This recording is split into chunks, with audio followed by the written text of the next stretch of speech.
Hey, salut la gang! Wow. Bienvenue à l'émission ce maintenant. De cette semaine. Oui! Hey, ça nous fait plaisir de vous voir, mesdames et messieurs. Et là, toi, là, Hein? t'as quelque chose à me dire, là, toi, hein? Pas quelque chose à te dire, surtout quelque chose à te demander. Ah oui, quoi? Oui. Là, et cette semaine, moi, j'ai entendu dire que t'aurais peut-être été visiter Saint-Uribe. Oui, On connaît exactement. pas beaucoup ça, Saint-Uribe. Non, mais c'est un très beau village et l'église est particulière. Oui. On parle des briques. Oui, des briques de l'église. Alors, il y a deux sortes de briques à cette église-là. On va regarder qu'est-ce qui s'est passé là-bas avec ces briques-là. Ouais. C'est juste la couleur ou... Ben, la couleur, la forme, puis même la briquerie est différente aussi. Ah, OK! ouais. J'ai hâte de voir ça. Puis toi, t'es allé à Saint-Alban? Ben oui! Je suis allé à une place que le monde connaisse déjà, à Saint-Alban, où on peut marcher dans une ancienne conduite. oui. Sauf que moi, j'ai découvert la vérité sur l'origine de ces conduites-là. Attends un peu. L'origine de la conduite, là? Ouais, l'origine du début du commencement. Ah, ouais, c'est pour faire de l'électricité, voyons. Non, c'était vraiment une conduite de liquide. Liquide. Ouais. Oh. Je vous invite à voir ça parce que ça... C'est ça. Ah, j'ai hâte de voir ça, moi. Tu vas capoter, mon Gérard. Et puis, hey, moi, là, je suis allé à Deschambault après ça. Ouais? Ouais, au cimetière, là, il y a des sculptures un peu particulières aux deux portes d'entrée, les deux poutres qui sont là. Ouais. Et puis, on voit des anges dans ces sculptures-là. Incroyable. Moi, ben, après ça, là, je suis allé à Sainte-Christine où j'ai découvert l'origine de l'expression « l'homme qui a vu l'homme qui a vu l'ours Ouais, j'ai hâte de savoir c'est quoi cette expression-là. ». Ouais, mais tu connais l'expression? Ben, oui, l'homme Mais- qui a vu l'homme qui a vu l'autre. Ouais, Ouais, mais moi, je sais d'où ça vient. OK, ben, écoute, Ouais, on va ouais, écouter ça. Et puis après ça, toi, tu nous parles d'une tempête en météo, là? Oui, effectivement, une grosse tempête de neige là, qu'il y a eu dans le coin de Neuville. Je vous parle de ça, ça a été rough. Bon. Ben, on lance l'émission. Suivez-nous! C'est parti. Hey Gérard! Hey, aujourd'hui, là, dans ta nouvelle, tu nous emmènes à Saint-Uribe. Oui, monsieur. Mais c'est où ça, Saint-Uribe? Alors, eux autres, ils savent c'est où, voyons, à Saint-Uribe, là. Ben oui, vous allez voir, l'église, hein, l'église a été construite avec les briques locales. Il y avait une briquerie à Saint-Uribe avant. Alors, ils ont construit l'église avec ça, donc sur 3 façades. Mais là, je te dis pas tout parce qu'on part en reportage. C'est là. On va voir ça! Oui. Alors, mesdames et messieurs, je suis à Saint-Uribe, oui, dans le nord du comté. Et puis aujourd'hui, je suis venu ici pour vous parler de l'église de Saint-Uribe. Il y a quelque chose de particulier. Je ne sais pas là, si je me recule un peu, si vous voyez ce que je veux dire. Ben oui, il y en a qui savent, hein? Ben oui, on a 2 sortes de briques.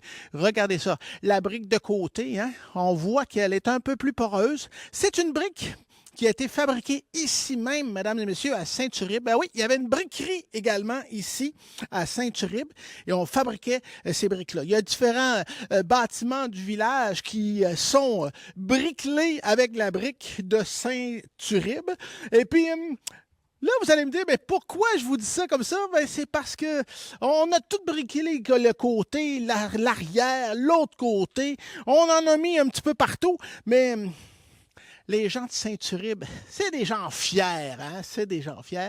Alors, ils ont dit, ouais, elle est belle, notre brique, mais on aimerait peut-être avoir un petit charme particulier. Alors, ils ont voyagé un peu partout à travers le Québec pour savoir où est-ce qu'on pourrait trouver de la nouvelle brique. Et puis, ils ont trouvé une brique dans la région de Québec. Celle-ci, mesdames et messieurs, juste à l'entrée. Et puis, toute la façade est briquelée avec cette nouvelle brique qu'ils ont trouvée. Alors, c'est un phénomène particulier ici à Saint-Uribe. Une église, mesdames et messieurs, avec 2 sortes de briques. Venez les compter, mesdames et messieurs, on va faire un concours. Si vous connaissez le nombre de briques qu'il y a en façade et sur toute l'église, vous pouvez gagner un prix, n'est-ce pas, dans le studio?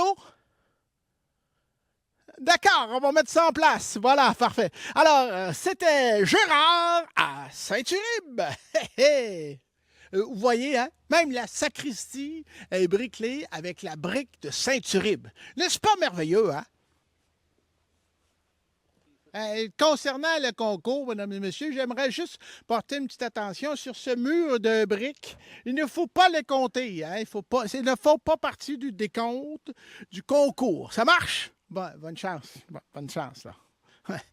Wow! Hey, c'est vraiment capoté, pareil, hein? Ben oui. Moi, je savais même pas qu'il y avait une briquerie. Ben oui, on apprend des choses ici avec Arrête ton baratin, voyons. Mais là, moi, c'est parce que je regarde ça. Oui. Puis moi, personnellement, Oui. moi, je trouve que les briques du côté sont plus belles que celles-là d'en avant. Oui. Parce que... Mais tu sais que les goûts, ça se discute pas, hein? Et les gens, à l'époque, hein, avaient vraiment envie d'avoir des briques de la briquerie Citadelle, qui était une briquerie de renommée internationale. Alors, c'est pour ça qu'on a les briques Citadelle à l'avant, comme ça. Voilà! Mais si, mettons, là, on fait un référendum, Ouais. puis tout le monde aime mieux les briques de côté comme moi, on recommence-tu l'église ou c'est... Non, moi, je pense qu'on devrait plutôt, si jamais ça passe, Hein? on change l'ouverture de place. Comprends-tu? On la met sur le côté. Comme ça, on a réglé le problème. Qu'est-ce que ça a pensé, vous, à la maison? Va-t-il falloir changer un rue de bord aussi? Ben oui, il faut tout changer, là. Faut tout changer. Ah, laisse donc faire. Ouais, c'est bon. OK, on regarde ça de même. Allez. Ciao! Fait divers. Je suis à Deschambault, donc au cimetière de Deschambault. Et là, on s'aperçoit qu'ici, ils vendent quelque chose de rare. Oui, écoutez, vous savez, dans un cimetière, souvent à l'accueil donc du grand entrée du cimetière, on a des anges. Mais si vous voyez à ma gauche et à ma droite, ces anges-là, en ce moment, sont tous décoiffés, sont tous... La robe est partie d'un bord puis de l'autre. Tellement ils vendent ici à Deschambault, mesdames et messieurs. Alors, oui, mesdames et messieurs, nous avons donc vu qu'en temps de calme plat au niveau du vent, alors les anges reprennent leur position normale et c'est ce que vous allez voir dans quelques instants. J'attends juste que le vent tombe et vous allez pouvoir voir notre ange comme il faut. Bon. Ouais. C'est pas évident. Attendez un peu, là. Oui. Ça s'en vient, ça s'en vient. Oh, je crois qu'on a une académie. Bon, je vous l'avais dit, hein, alors écoutez, on vous invite à venir visiter Deschambault. Ben, dans n'importe quel temps, là, mais si vous voyez qu'il n'y a pas de vent, ben, vous allez être ravis. Vous allez voir les deux anges du cimetière. Voilà, ici donc Gérard à Deschambault. Ha! À quoi ça sert? Bon, ben, j'ai ça ici pour toi, mon Gérard. T'es-tu capable de me dire c'est quoi ça? Ça, c'est pour... tu me prendras pas, là. C'est pour trouver des sources d'eau. Quand tu le promènes comme ça, quand ça bouge, ça veut dire qu'il y a de l'eau en dessous. Oh! Hey! On va aller voir si c'est ça.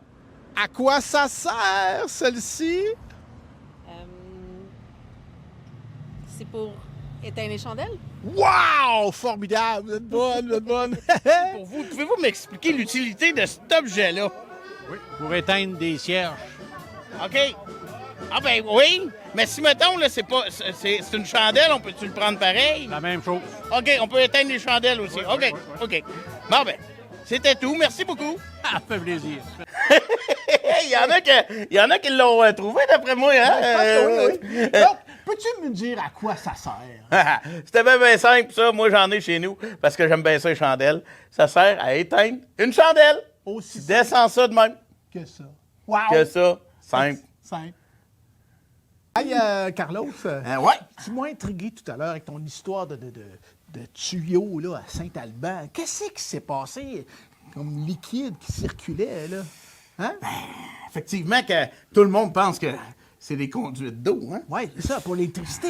Mais en fait, la construction de ça, c'est faite totalement dans l'illégalité. Comment ça? Moi, là, j'ai trouvé la source de l'origine du début de la construction de ça. Puis, en fait, c'est un liquide très apprécié de certains. OK. Mais je vous en dis pas plus. OK. Venez avec nous, avec moi surtout. On va aller voir ça. OK. Allô, la gang à la maison, vous êtes avec Carlos, votre investigateur. Aujourd'hui, je me suis déplacé à Saint-Alban pour vous raconter l'historique des conduites d'eau ici. Regardez-moi ça, si c'est pas beau! Ici, à Saint-Alban, en fait, tout le monde pense que ça a été construit pour y faire passer de l'eau, mais c'était pas le but à l'origine. En fait, il y avait une vingtaine de gars ici au village qui voulaient distiller de l'alcool. Puis là, ils ont commencé ensemble à en faire. Puis là, à un moment donné, la production a grossi, puis elle a grossi. Puis là, ils se sont mis à construire des conduites d'eau comme ça pour faire leur mélange et faire la fermentation. Par la suite, ils ont relié ces conduits-là à le 20 maisons dans le village. Donc, les distillateurs pouvaient eux-mêmes, à l'intérieur de leur maison, embouteiller l'alcool sans se faire voir. À ce moment-là, ils pouvaient faire de la livraison dans tous les villages de Port-Neuf. Ils fournissaient presque à la limite des États-Unis. Mais là, un jour, le maire s'est rendu compte de ça. Il dit, c'est quoi ces tuyaux-là? Là, il a commencé à vérifier. Puis là, il s'est rendu compte des 20 gars qui avaient construit ça. Il a dit, là, ça suffit, c'est illégal, on arrête tout. À ce moment-là, il a fait vider les conduits. Puis, il a fait entrer l'eau dedans. Et il a connecté toutes les autres maisons du village. Donc, tout le monde avait l'eau. Cependant, comment je vous dirais ça? L'eau, elle a comme eu un petit goût pendant un an de temps. Je vous explique ça. Donc, je voulais vous montrer un autre endroit où on peut admirer la conduite qui était, en fait, pas tout à fait une conduite d'eau à l'origine. Puis, comme je vous disais, lorsque le maire a branché toutes les maisons du village, eh bien, l'eau, elle avait un petit goût. Puis, ça, je le sais. Savez-vous comment j'ai appris ça, en fait?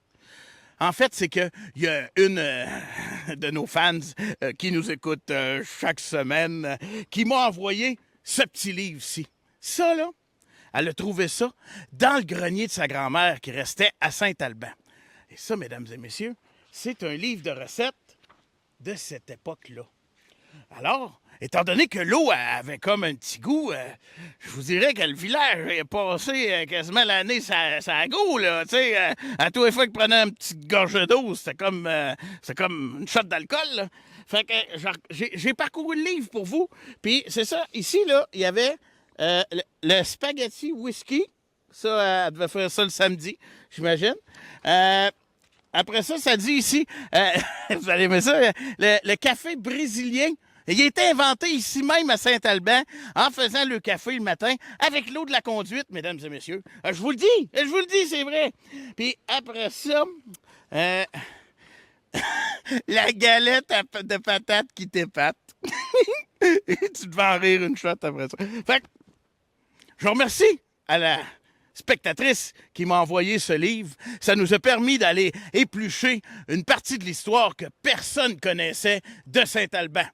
Alors, admirez derrière moi la conduite d'alcool, que tout le monde pense que c'est une conduite d'eau. Oh, ouais, j'aurais aimé ça vivre dans ce temps-là, moi, Saint-Alban.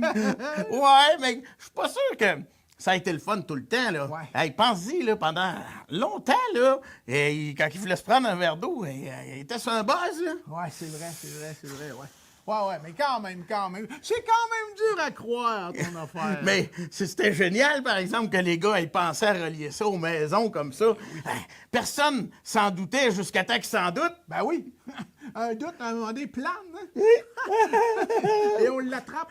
Ou un doute qui coule. Oh! Excellent.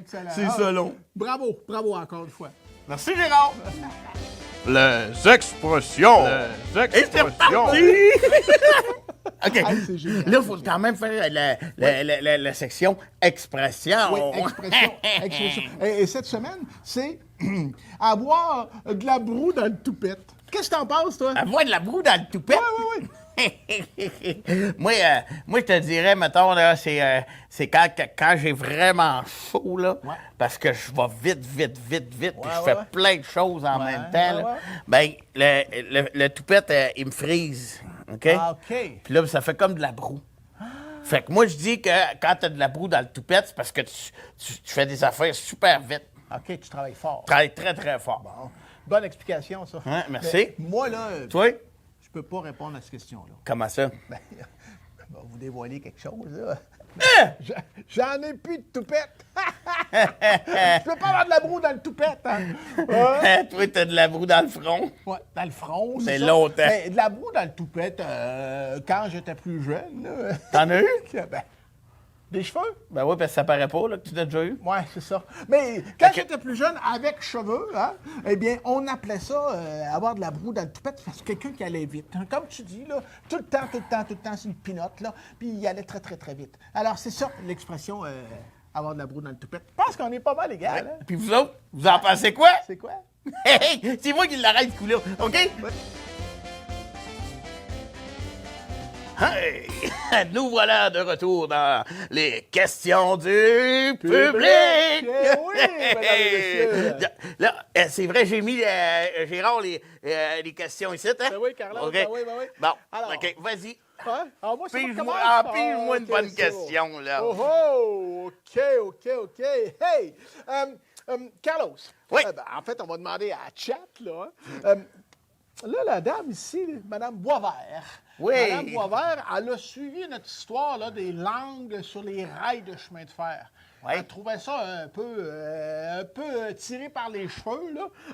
On va demander une question à Chat. Elle aimerait ça savoir, hein, parce que le train sifflait, hein, sifflait. Est-ce qu'il sifflait depuis la direction est ou par la direction ouest? Moi, je trouve que c'est une question très pertinente. Oui, on va aller voir Chat. Chat, peux-tu nous dire ça, toi, Chat? Est ou ouest, le train?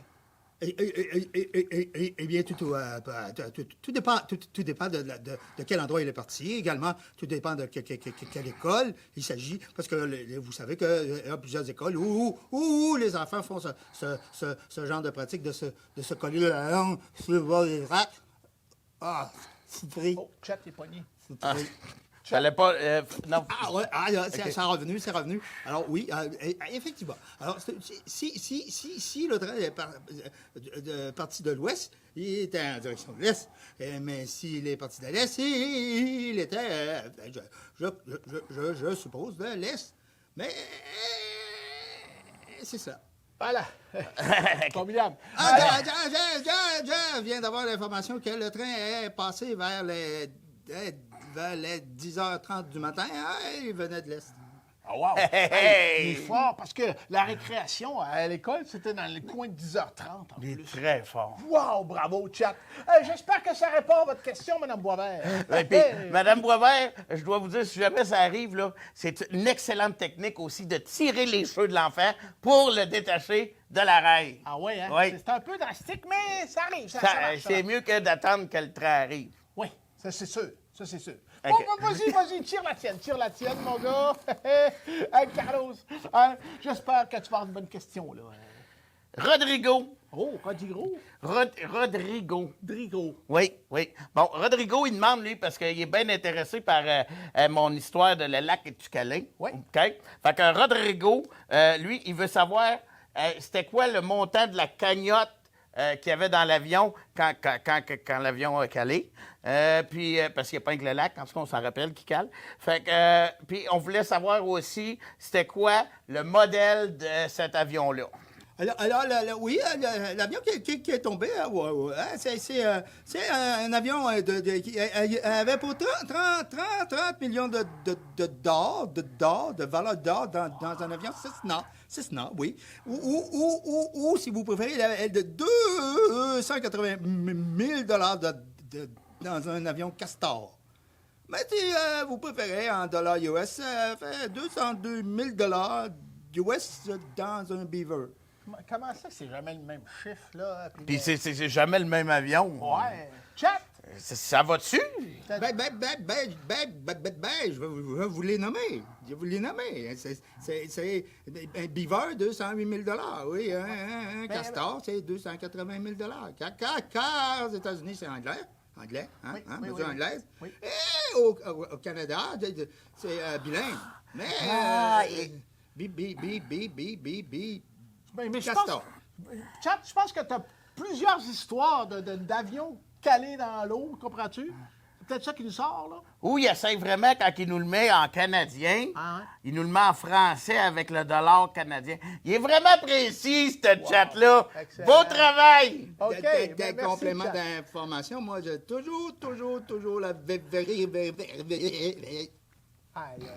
Bon! Hey, C'est là merci, que ça Chat. accroche, hein? Ça répond. Hey, attends un peu, là. Je te sors ça. OK, bouge pas. Ici, j'en ai une autre. Oh! Madame Lessard. Madame Lessard a une belle question, hein?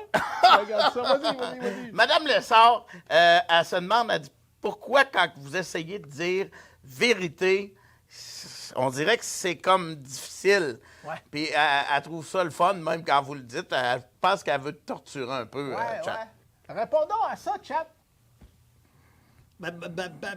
C'est simple. C'est très simple. C'est vous qui m'avez programmé. Donc, je dis toujours la vérité. Des fois, il y a un petit shutdown, les amis, faites-vous-en pas, mais il se replace. Ouais, c'est ça. C'est correct, Chat? Oh, tout va bien. Excellent. Merveilleux! Wow! Hey, ça fait le tour des questions pour aujourd'hui. Hein? Oui, on remercie Chat, on remercie les gens à la maison pour les questions. Exactement. Et si vous en avez d'autres, gênez-vous pas. Hein? Écrivez-nous sur notre page Facebook. On va répondre à tout le monde! Voilà. Merci. À bientôt. Bye-bye. Bye! Le sport. Philippe! T'es où, Philippe? C'est parce que tu es prêt, là? Ah! Philippe, tu pourrais me le dire quand on est prêt? On y va, là? Bon. Hey, la gang! J'ai parcouru la forêt, j'ai fait des kilomètres pour vous trouver quelque chose là, de vraiment spécial. En fait, j'ai trouvé l'origine de l'expression « l'homme qui a vu l'ours ». Hein? Bon, pas tout le monde qui sait de où ça vient, tout le monde l'utilise, mais moi, j'ai été aux sources, puis j'ai été vérifié. En fait, cette histoire-là, là, elle remonte au village de Sainte-Christine dans les années 1940. Là. À un moment donné, là, il y avait un monsieur qui était très, très bon chasseur, OK? On l'appelait le grand homme, OK? Le grand homme, lui, il allait en forêt, il allait à la chasse à l'ours, à la chasse à l'orignal, à la chasse au chevreuil. Nomme toutes les chasses que tu veux, le grand homme, il te les faisait, OK? Fait à un moment donné, il entend parler qu'il y a un ours, un immense ours qui vient terrifier les familles et les enfants au village, OK? Fait il dit, moi, là, il dit, je vais y aller à la chasse à l'ours. Il l'appelait le grand ours, là. Mais il faut pas que tu te trompes avec la grande ours, hein? Parce que ça, la grande ours, là, c'est une affaire d'astronomie, là. Ça n'a aucun rapport avec mon histoire, là. Mais l'ours, il était grand. Fait qu'il l'appelait le grand ours. C'était grand de même, OK? Fait que le bonhomme, tu sais, qui était bon, il dit, moi y aller, moi m'en occuper, de toute façon, c'est moi le grand homme, le grand chasseur. Fait que le bonhomme, il part un soir vers la brûlante, puis il rentre dans le bois, puis avec sa carabine, puis là, il revient pas, puis sa femme l'attend, puis il revient pas, Le lendemain, le grand chum du grand homme, il dit, ça n'a pas de bon sens. Il dit, c'est sûr qu'il est arrivé de quoi? Il dit, m'allez voir dans le bois. Fait que le grand chum, il part, puis il rentre dans le bois, il s'en va au spot préféré du grand homme, puis il arrive là. Malheureusement, il trouve le grand homme puis le grand ours couchés à terre, les deux. Une grosse bataille. Fait que le grand chum est revenu au village, puis il a dit à toute la gang en ville ce qui s'était passé. Depuis ce temps-là, le grand chum, on l'a appelé l'homme qui a vu l'ours. C'est de même que ça s'est passé. Météo. Vous êtes avec Carlos, votre météorologue. Je me trouve présentement sur un passage à niveau. En fait, ceux-là qui ne le savent pas, on appelait ça un passage à niveau, puisque c'était à ce niveau-là qu'on pouvait voir passer les trains et aussi les autos. Donc, on appelait ça un passage à niveau. Puis, ceux-là qui le savaient, ben c'est sûr que je vous apprends rien à ce niveau-là. Bon, mais je suis là aujourd'hui pour vous parler d'une grosse tempête, la tempête du siècle, qui a eu lieu en 1971. En 1971, là, il est tombé assez de neige là, que ici, dans Port-Neuf, là, il y a un train qui a été obligé d'arrêter pendant 72 heures. Le train, là, on le voyait même plus. Il y avait assez de neige, là, sur le chemin de fer que le train était enseveli. Mais là, le chauffeur à l'époque, qui s'appelait Léo, ben, Léo, c'était un homme qui était bien by the book. Puis, lorsqu'il était sur le chemin de fer, il fallait toujours siffler pour donner sa présence. Donc, Léo, respectant les consignes de A à Z, Léo a sonné l'alarme du train pendant 72 heures où je me trouve ici. Il a tellement sonné souvent et longtemps que Léo a terminé sourd après cette tempête du siècle. Puis, la rumeur dit aussi que les gens autour de la traque de chemin de fer ont vécu de l'acouphène pendant près d'1 an après la tempête du siècle. Les gens allaient voir Léo puis ils disaient « Arrête de sonner, Léo, on n'est plus capable. » Léo respectait les consignes. Léo, il les a respectées jusqu'au bout de la tempête, jusqu'à temps qu'il soit capable de repartir le train puis de se déplacer comme avant. C'est ça qui s'est passé en 71. Hey! Tu prêt, toi? C'est quoi qu'on fait, non? Bon, on va faire l'extro de ça. Oui. OK? C'est bon? Oui. C'est parfait. C'est Oui. parti. On y va? Hey, c'est déjà rouge. Et toute une émission, encore une fois. Oui, c'est incroyable. Hey, ton affaire, là, c'est plutôt la mienne, là, mais bon, en tout cas... Tes briques, là, oui, et, les briques. ça a pris combien de temps à faire autant de briques? Je sais pas trop, là. Faudrait que je fasse encore des recherches, là. Je sais que ton moule, là, il en comportait plusieurs. Là. Oui, oui, exactement. En tout cas, je trouve ça capoté qu'ils faisaient leur propre briques, Ah. puis qu'ils en ont quand même acheté d'autres. Ben oui, écoute, c'était comme ça, c'était comme ça. Ouais, Ouais, OK, Ouais. je comprends un peu. Ben oui. Ah, puis après que ça, au cimetière, là, à Deschambault, c'est quand même incroyable, ces sculptures-là, hein? Oui! Anamorphique qu'on appelle. Anamorphique. Ouais, ça, c'est le nom de qui, ça? Ben, c'est la façon de sculpture. Tu comprends-tu? Ouais. Non. Ah, en tout cas, c'est pas grave, c'est pas grave. OK. On va passer à un autre. Mais affaire. je vais aller le réécouter. OK, excellent. Oui, Parce oui, que je pense que j'ai pas tout compris. Non. Non. La distillerie, là, vraiment, franchement, chapeau. Très, très, très, très, très bonne idée. J'aurais même aimé y penser moi-même dans le temps quand ils l'ont fait pour vrai. Ouais, Ouais. c'est vrai. Hein, oui, Ouais, ça se j'aurais peut bien aimé ça. Puis l'autre affaire, là, l'homme qui a vu l'ours, qui a vu l'homme, là, et l'ours, et vice-versa, là. Hein, oui, c'est un grand passionné de chasse. Il était très, très bon et reconnu dans son secteur. C'est vrai? Oui. Ah ouais, ah, ben c'est... C'est à partir de cette triste période de chasse qu'on a connu la suite avec l'expression « l'homme qui a vu l'ours ». Ben oui, exactement. Et puis le train, là, avec ta tempête, là, il en est tombé de la neige, hein? Ça n'avait pas de bon sens. Je le vois encore dans ma tête. Je n'étais pas là. Ah. Mais tu sais, j'en parle, là, puis je le vois. Ah ouais. Il y avait de la neige sans bon sens. Ça n'avait pas d'allure. Bon, hey, Carlo, j'espère que ça leur a plu encore une fois cette semaine. Ben, j'espère bien. Revenez-vous! Revenez-nous pour un autre épisode la semaine prochaine. Ouais! Yes, mon Gérard. Yeah. Ah ouais.